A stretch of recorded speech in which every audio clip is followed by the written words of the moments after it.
If you watch the news, you know that we had another snowstorm in the Northeast this week. So, because it was so cold, I was craving hot bowls of curry this week. So, I made my cravings. I made a bunch of curries. And as a disclaimer, I will say that these are not super authentic. They're all adaptations inspired by the classic Japanese, Thai, and Indian curries. So, take that as you will.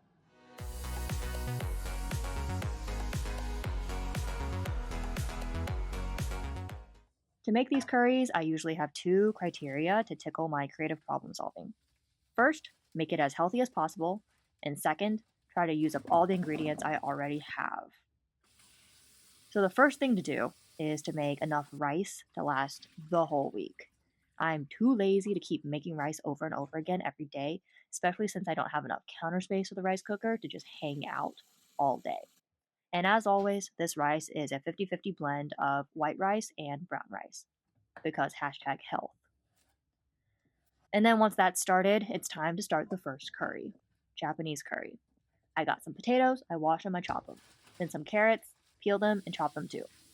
Fun fact, did you know that baby carrots are just really normal carrots cut smaller? That blew my mind when I found that out.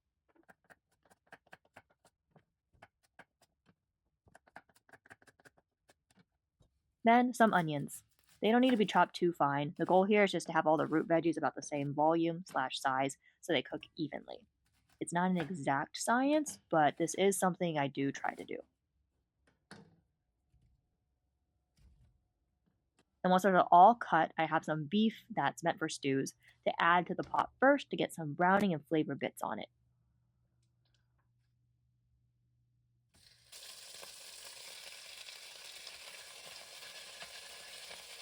And once that's kind of cooked, I add in the veggies, boil some water in my kettle because I think it's faster and more energy efficient than boiling water on a stove, and then pour the water in.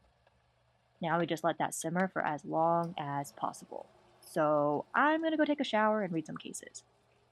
Ideally, 1 hour is enough, but you really have to go until the potatoes and the carrots are soft. Also, you could make this in an Instapot or a slow cooker, but alas, no space for those appliances. So we are going to do it the old fashioned way.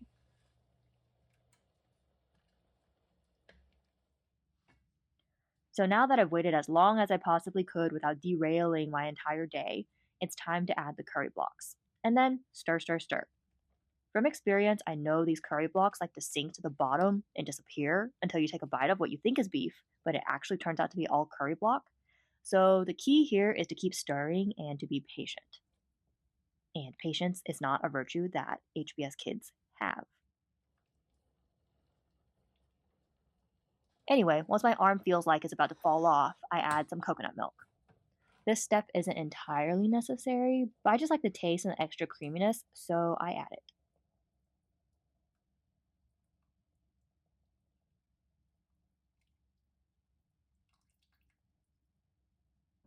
Then bada boom, bada bing. Rice is done, curry is done, it's time for dinner. I made this dish a lot in undergrad because it was one of those one pot meals and super hearty. But I will say that back then, one meal prep could last me a whole week of lunches and dinners if I rationed carefully.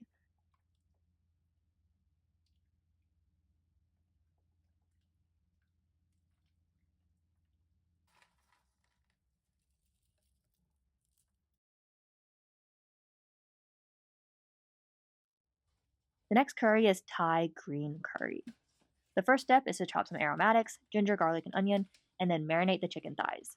I marinate the chicken before going to my first class of the day, so that way I could cook it up immediately during my 80-minute lunch break.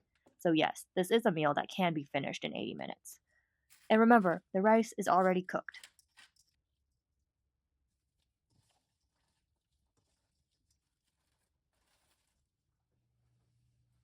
So, after running home from class, I start by searing the chicken.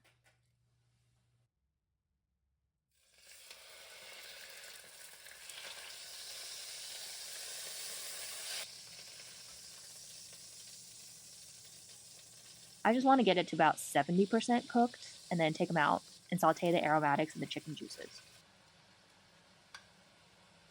Now it's time to start building the curry. The secret ingredient is this green hot sauce from Trader Joe's.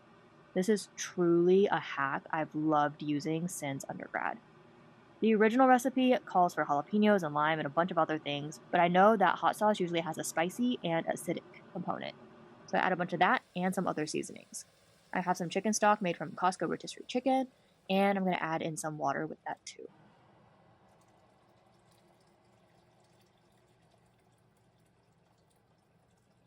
Add the chicken back in.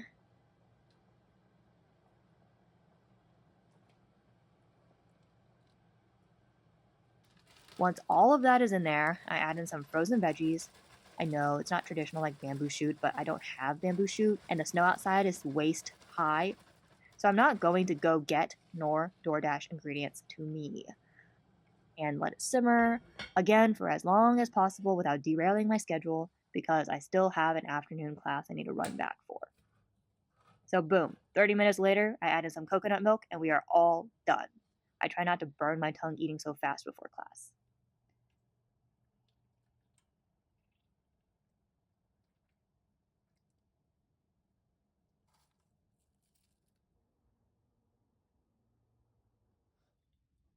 And last but not least, buttered chicken. Except I'm not using any butter. My husband helped me debone and cube the chicken thighs for me, so I just need to marinate the chicken. Sometimes when I'm lazy, I just shred some Costco chicken and add that in instead, but because I have the chicken thighs, I'll marinate them.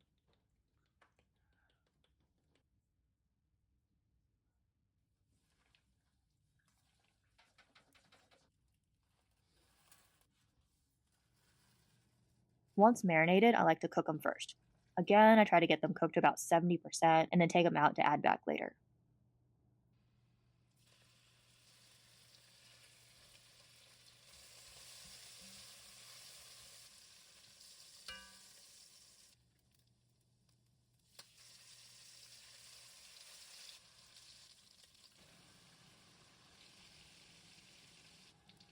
Then I cook the onions and the chicken juices. And once the onions have softened and browned, I add in canned tomato, tomato paste, and spices.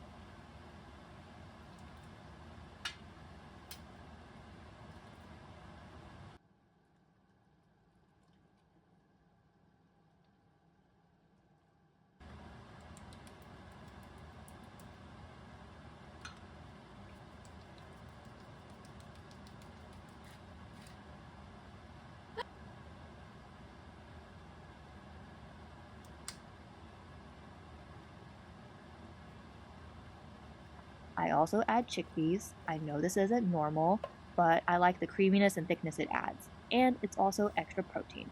And we all know that beans and rice make a complete protein. Anyway, then I use an immersion blender to blend until smooth.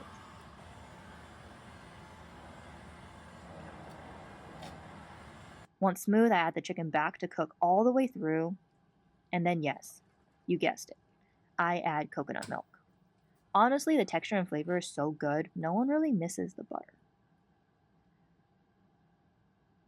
So yeah, this blizzard's got nothing on us. We're thriving with all these delicious curries this week. Beat that, Spangler Dining. Anyway, I hope you enjoyed watching me make my cravings. If so, consider liking and subscribing. Until next time, bye guys!